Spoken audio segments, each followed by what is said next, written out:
inshallah. Dr. Umar, this is a question from the sisters' side. What are some books you may recommend on world history and Islamic history? What are some books that I would recommend on world history and Islamic history? Well, this is usually how I answer that question. And when people ask me that question, I usually send them to a book by Ira Lapidus, Lapidus, Ira, I-R-A, which is called A History of Muslim Societies. And it's a beginning book. It's fairly large, and in my opinion, it's pretty good. It's not going to give you everything. It's not going to answer all your problems. But that's a pretty good beginning. To be honest, we have to write our own histories. We have to do that. That's a big task. And there are things in our history that you probably never imagined. Switzerland, for example. You know where Switzerland is, right? That beautiful little country where my grandfathers come from. In the mountains between Italy and Germany. Switzerland. Did you know that Muslims were in Switzerland in force for 150 years? Very interesting. How did they get there? Caliphate of Cordoba. The Caliphate of Cordoba. What? And what would they be interested in doing in Switzerland? Oh, they were smart people. And how did they do it? Sea power. Because Spain is always a sea power. Portugal is always a sea power. But the Muslims in Spain and Portugal, they controlled the Atlantic and the Mediterranean. And they built incredible ships. They built incredible ships. And why did they build such incredible ships? There were also ships of war. Vikings. The Vikings. So, and why did the Vikings even appear in history? Muslim Spain and Portugal. Because Muslim Spain and Portugal became so wealthy that they dried up the wealth of Northern Europe. This is pretty well proven in economic history. And countries like what is today Denmark and Norway and Sweden and England and Northern Germany and Holland, they became poor because nobody would go there anymore. It's like there's no profit. Merchants are always looking for profit. The merchants that are in Italy and France and elsewhere, they no longer want to go north. Because what do you get there? Sheepskin, flax, wood. You go to Spain and Portugal, all you have to do is pay jizya.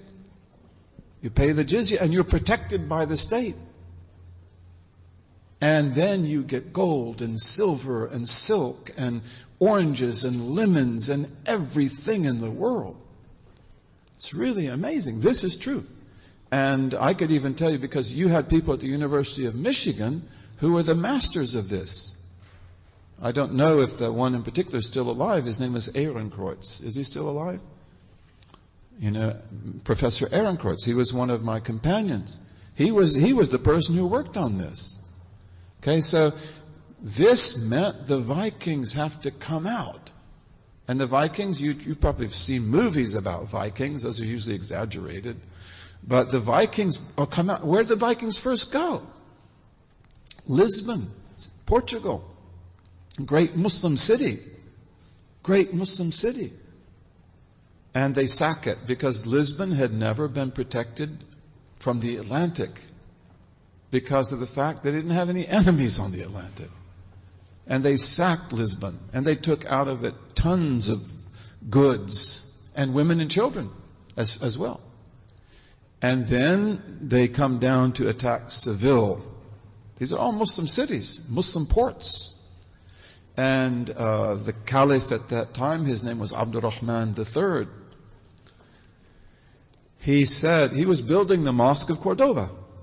And he said, I won't put a brick on another brick until we get rid of these fire worshippers. He called them fire worshippers. He also called them Normans, Northmen, Norman. They called them Northmans. They called themselves Northmen as well.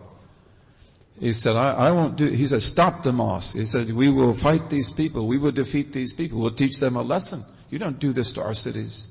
You want to trade with us? That's one thing. But you want to do this? No, we will teach you a lesson. And the great Maliki scholar of Cordoba at that time, who's one of our famous teachers, Ibn al-Habib, he said, you are the Khalifa. You know, he didn't say you can chew gum and walk at the same time. They didn't chew gum then. But he said that, you know, you can still build the mosque and you can still take care of the Vikings. And they declared jihad.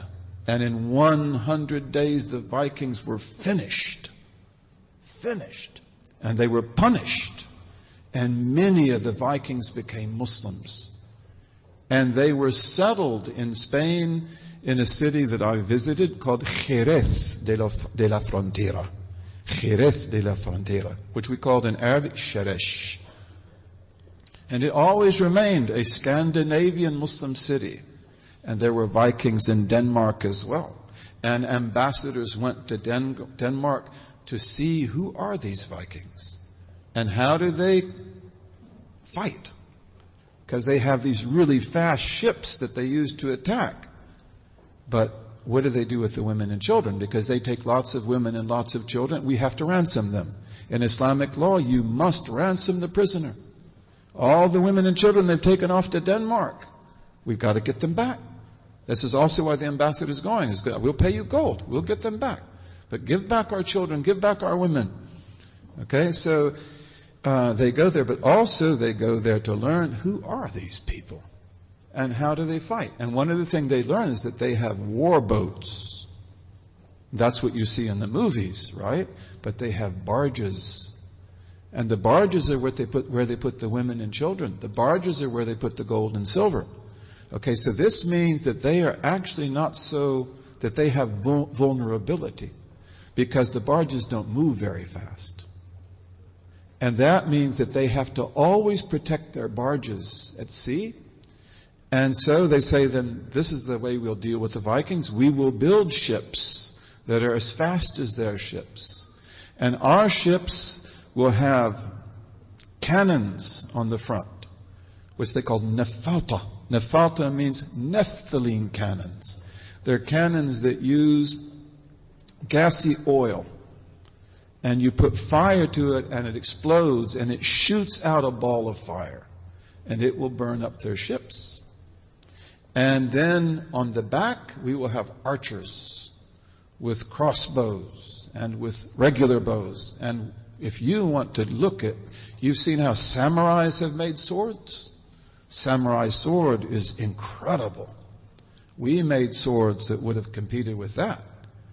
We made arrows. We were really good at what we did. So they say, we'll have our archers and they will have so many arrows that they can fight for a whole week without stopping. And then we'll have boarding areas because we're going to conquer the Vikings at sea. We're not going to just drive them off. And then peace was made with the Vikings for about 16 years. The old king died. Many Vikings became Muslims during that time.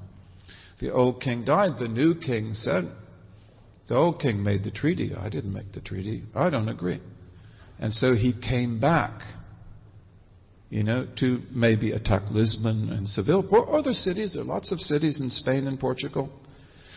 But also they said set up towers along the whole coast. And you can go there. I'd love to take you there. The whole Portuguese coast still has those towers. And the Spanish coast also has a lot of those towers. But they were really needed in the Portuguese coast. And these towers are so close to each other that they can send smoke signals, light signals, mirror signals. And they have a whole code to communicate. And then any time a Viking ship appears, you send the signals out, whether it is day or night, and we go out and get them on the sea. You've got to fight them on the sea. You cannot let them attack you on land. And so the Vikings come back. the first time when they attacked Lisbon, they had like 50 ships. The second time, they had almost 70. 70 warriors. 70 ships of warriors, of Viking warriors. And the Muslims attacked them at sea. And they burned half the fleet. And they took all their barges. And the rest of the fleets escaped. And they went into the Mediterranean. They attacked Morocco, Nadur. They attacked other places. Okay? And that is one of the most important battles in history. You remember that when you studied in school. You never heard about that, did you? But that is one of the most important battles in human history. And then those ships, they will then take to Mallorca. All of the islands of the Mediterranean were Muslim islands. All of the islands of the Mediterranean embraced Islam even before Spain and Portugal. Mallorca, Menorca, Ibiza. Have you ever been to Ibiza? Ibiza. What word is Ibiza from? From Arabic. Yabisa. Dry island. Yabisa. Ibiza. And then they establish ships in Mallorca, and on that basis they go up to Switzerland from the Rhone River. Very, very interesting. Very interesting. We have got to write history. We've got to write history. We gave a lesson in Detroit, on African roots in America, African Muslim roots in America, and also pre-Muslim roots in America. And that's not a dream, that's not an illusion, that's historical fact. But why didn't we study that in our history books? We've got to write our own history books, bi-idhnillahi ta'ala.